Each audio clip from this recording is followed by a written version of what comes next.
So, first of all, let us talk about the cancelled pink lady, okay? As they like to say, oh, she's cancelled. So, she is making people really mad on the internet because not only is she proving that she has impact, she's also breaking records even this year without releasing anything new. To the point that even actual chat pages feel some type of way about reposting. When I tell you they took ages to even post this update.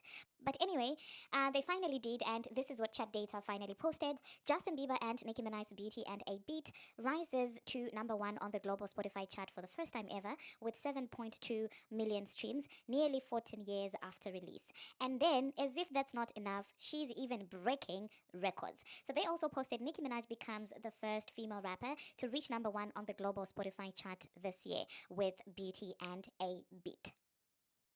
And to that we say congratulations to Nicki Minaj and of course the Babs. Now listen, I think for the first time I do understand the frustration of the Nicki Minaj haters and of course all her ops, because I'm just imagining someone spending a lot of money incentivizing blogs to spread narratives about this woman to make sure that she's cancelled, to basically downplay her impact and her influence, okay, and basically waiting upon her album release date to make sure that you sabotage it. Meanwhile, she doesn't even put out any new music, but is able to break records like this.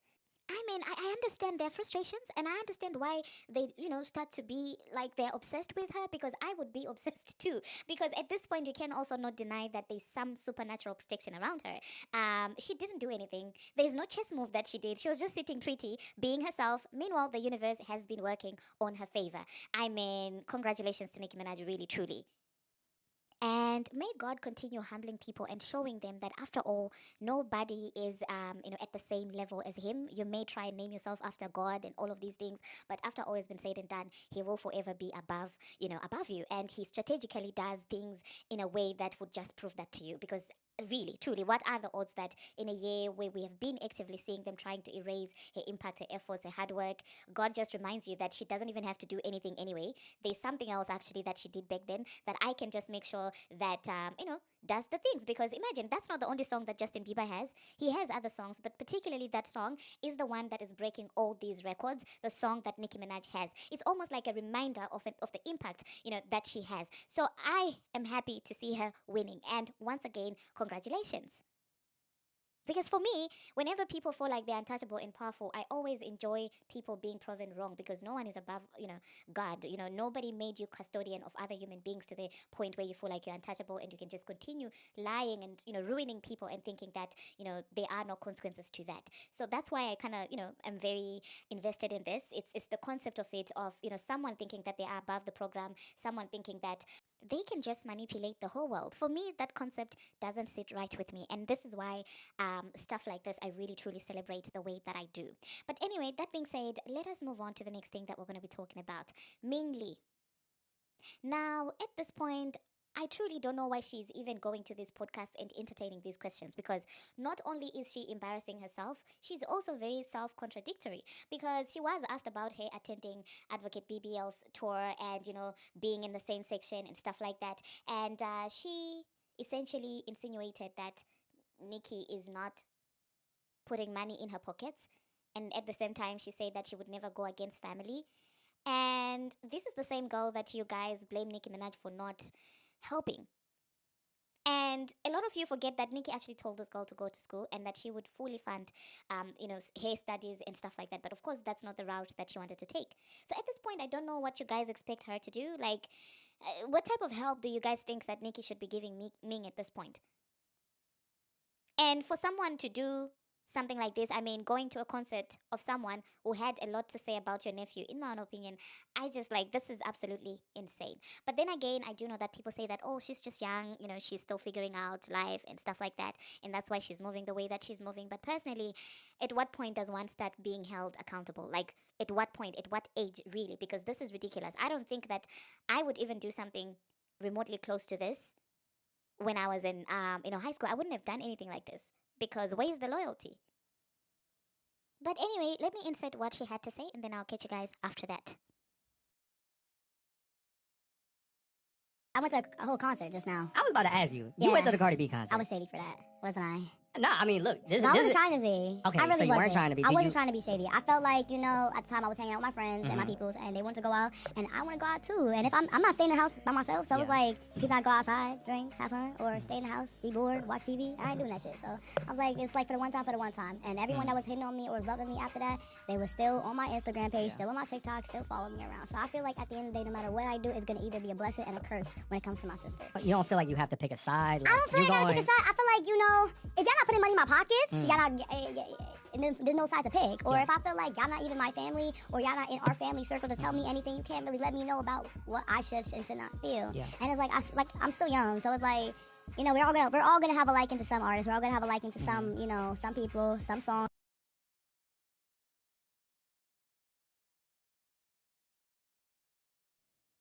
Well, there you heard that, you guys. There you heard that. Now, let's move on to the next thing that we're going to be talking about. Still talking about loyalty. Let us talk about Quavio's and Advocate BBL. Now, the two of them have had quite an up and down relationship, to the point where at some point Quavio's was throwing shade at Advocate BBL when he fell out with Offset. But it is also important to know that at the beginning of Advocate BBL's career, in that entire fiasco and disaster that happened with Nicki Minaj, Quavio's was a very key player in how everything played out in that scenario. After Nicki Minaj agreeing to work with those boys, the thank you that she got was disloyalty from Quavio's and him peddling narratives that were not true. Instead of coming out here and just debunking the rumors and lies that were being spread, he decided to just ditch Nicki Minaj, and he was like, I'm gonna go with whoever the industry is going with. And at that time, I guess it made sense for them because they were a group, okay? And Advocate BBO's success would somehow, in their minds, elevate their standing also as a group, given that Offset was with Advocate BBL. So obviously, people knew that he was such a snake, and the fans kind of just moved on from that. However, to tell you or to show you how much of a clown this man is, when Offset and Advocate BBL were still together, and when the group fell apart, this man is the same man who started going on podcasts, basically saying he picks Nicki Minaj over, Advocate BBL. He started doing that clownery stuff, and he tried to switch back, to praising Nicki Minaj and stuff like that. But the fans were not having it. People were over that clown behavior. I guess that was being done to spite Offset and Cardi B, and they both ignored him at that time. And after that happened, him and Offset never really got back as close as they used to be. Now imagine, to the shock of everyone, now that Offset is no longer with Cardi B, this man is now showing up at Cardi B's concert. Like, how much of a clown do you have to be at this point? Because this is the same woman you were shading when she was still together with Offset. But now, because Offset is not with his wife anymore, she is your sister all of a sudden. Like, you just look at that and you're thinking, oh my God, these are the type of friends that you guys have around you. It's very weird behavior, it's weird energy, and you can tell truly that it's being done to spite. But that being said, it does seem like Advocate BBO also tolerates it, because tell me why allegedly she was out there lending him money. I mean, for what? But they knowing her, she loves being acknowledged. She loves being petty and acting all innocent, like she's a helpful person. She loves it when people show her appreciation. I guess I feel like she's the type to feel like you can buy respect from people, and that doesn't always turn out right for her in the long run when you actually look at it. But that being said, the incident that I'm talking about, remember how a couple of weeks or months ago there was a video circulating where another person was seemingly claiming that Quavo owed them some money, and then he was lying to them that Advocate BBO owes him some money, and then it later came out that she's the one who actually gave him money. There was some rumor there surrounding that, allegedly, of course. I'm not sure if that's the actual truth, but I mean, let me know in the comment section, you guys, what you think about that. And I think after attending that show, he decided to tweet and said, "Oh, sis is doing well, is doing great," and stuff like that, which is just interesting in itself, in my own opinion. But anyway, let's move on to the next thing that we're going to be talking about.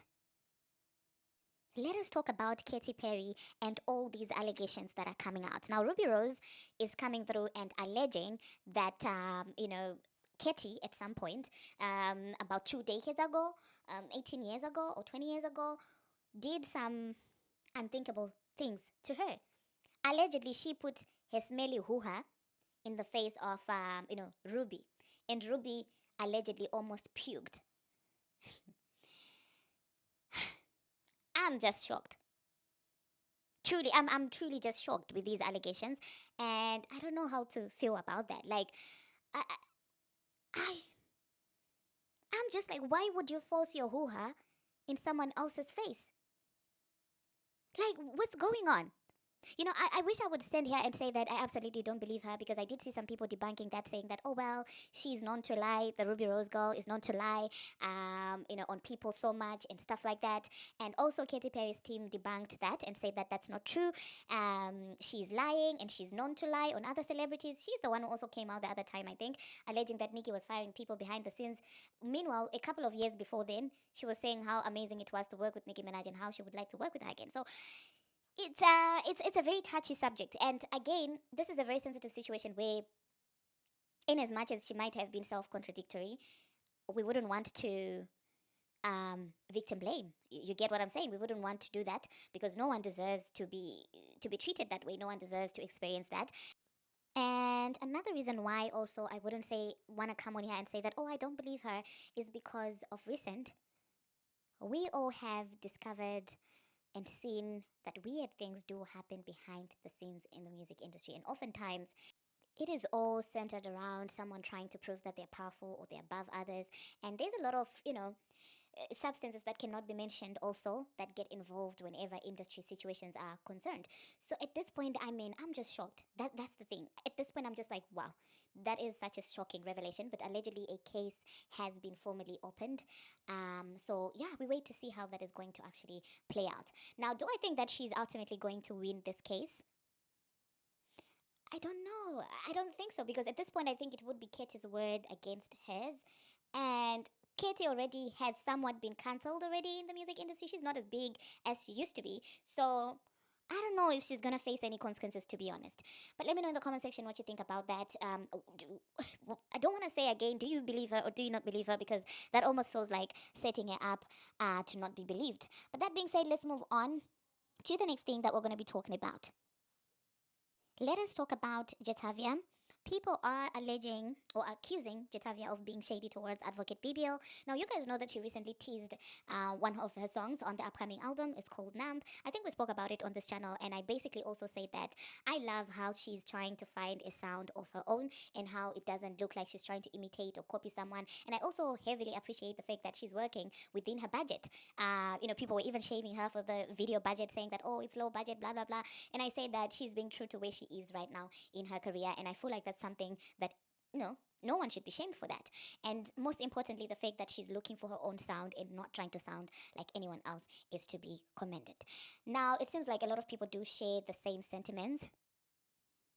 There is a lady on Twitter who decided to do a video about that. But whilst expressing this view, she went further to say that a lot of other females try to be other human beings, obviously citing the fact that Advocate Bibel does try to be Nicki Minaj. It may not be in the sound or in the cadence, but definitely the aesthetic, even down to the face and the eyes. And the history and stuff like that. So that lady was basically pointing that out. Clearly, that was some shade towards Advocate BBL. And so Jatavia went underneath that video and commented thank you with some pink love emojis. And of course, people feel like it's very weird for her to comment because it means that she's agreeing with everything in the video, and that's her being shady towards Advocate BBL. So I will insert what the lady had to say, and let me know in the comment section if you do think that JT, by putting those heart emojis, is her being shady to Advocate BBL, or if you think that, well, she may have agreed with a part of the video, it doesn't necessarily mean that she has to agree with everything for her to thank someone for seeing what she's doing and her efforts. But anyway, after I insert that, I will not be coming back. So thank you very much for watching, and thank you very much for making it this far. If you have not already, what are you waiting for? Smash that subscribe button and do turn on the notification bell so that you won't be notified. You will be notified, oh my god, each and every time that I post. Thank you so much, and until my next one, see you. My hair looks a mess, but ignore that. Let me tell you why I fuck with JT, and I really want to see her win. So I heard the snippet of Numb on Twitter, so I got the video from Twitter, then I posted it here. I didn't see that she had posted it. But when you hear her sound, it's like a sound that you've never heard. A lot of these other bitches just sound the same. Like, look at that. I don't even know that little bitch name, but you know who I'm talking about. Who is just, she thinks she's like a fucking, like a copy of Nicki, right? I don't know her fucking name, but you know who I'm talking about. And then the big bitch that her sound is just, they all just try to mimic Nicki. We all know that your fucking inspiration, the person that you grew up listening to, is Nicki. All these bitches grew up listening to Nicki. And there's a way to pay homage. You can pay homage and not fucking just try to just copy and paste. A lot of these bitches, they want to be Nicki or like Barney B fucking delusional ass. They want to surpass her. They want to say, oh, I'm the one who surpassed her, which is never going to happen. But like a person like JT, like she has her own style. I'm obsessed with that fucking outfit from like the first few seconds. That fucking outfit is so fire. Like, and she's looking the fuck good because she's eating, she's bike riding, she's working. Like, I really fucks with her. Like, I really fucks with her. Like, her style, her lifestyle. Like, I really genuinely want to see her win. And I really like her music. Like, she has her own sound. Do you understand that all these other bitches sound alike, or they trying to sound like Nicki? She really has her own sound. Like, I'm obsessed with this snippet. Like, I know I'm gonna be playing that shit, or I'm gonna have that shit on when I'm in the gym. So when I call her the princess of rap, I really mean that shit. Like, she really doing her shit. Like, her fashion shit, her music shit. Like, I really